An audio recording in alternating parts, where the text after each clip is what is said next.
Hello everyone, and welcome. Have you ever tried to follow a recipe perfectly, only to end up with a little of what you wanted and a lot of something else you didn't? In the world of chemical engineering, we face a similar challenge every day. When we run chemical reactions to make useful products like plastics, fuels, or medicines, we often get not just the product we want, but also other unwanted side products. Today, we're going to talk about a crucial concept that helps us control this exact problem: selectivity. So, what is it?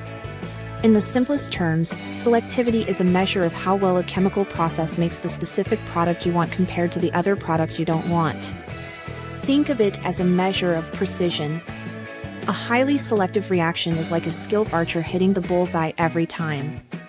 A reaction with low selectivity is like an archer hitting all over the target. We want to be the skilled archer. Selectivity is often calculated as a ratio, the amount of desired product formed divided by the amount of an undesired product formed. A higher number is always better. This concept is incredibly important for several reasons. First, economics. Raw materials are expensive. If your reaction has low selectivity, you are turning your valuable starting materials into worthless byproducts, which is a huge waste of money. High selectivity means more profit. Second, purity and separation costs. The more unwanted gunk you make, the harder and more expensive it is to purify your final product. These separation processes, like distillation, consume a lot of energy and add significant cost. Third, safety and the environment. Sometimes, these byproducts aren't just useless, they can be toxic or harmful. A highly selective process is often a safer and greener process because it minimizes the creation of hazardous waste.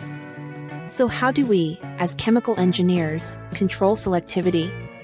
Our most powerful tool is the catalyst. We can design specific catalysts that dramatically speed up the desired reaction while leaving the side reactions in the dust. We also carefully control reaction conditions like temperature and pressure.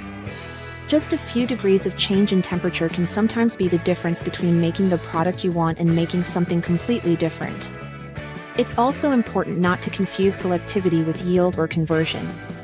Conversion tells you how much of your starting material got used up. Yield tells you how much product you actually made. Selectivity, however, answers a more specific question: of the starting material that did react, how much of it became the thing we actually wanted to make? To sum it up, selectivity is a fundamental idea that guides how we design and operate chemical reactors to be as efficient, profitable, and safe as possible. I hope this explanation was helpful.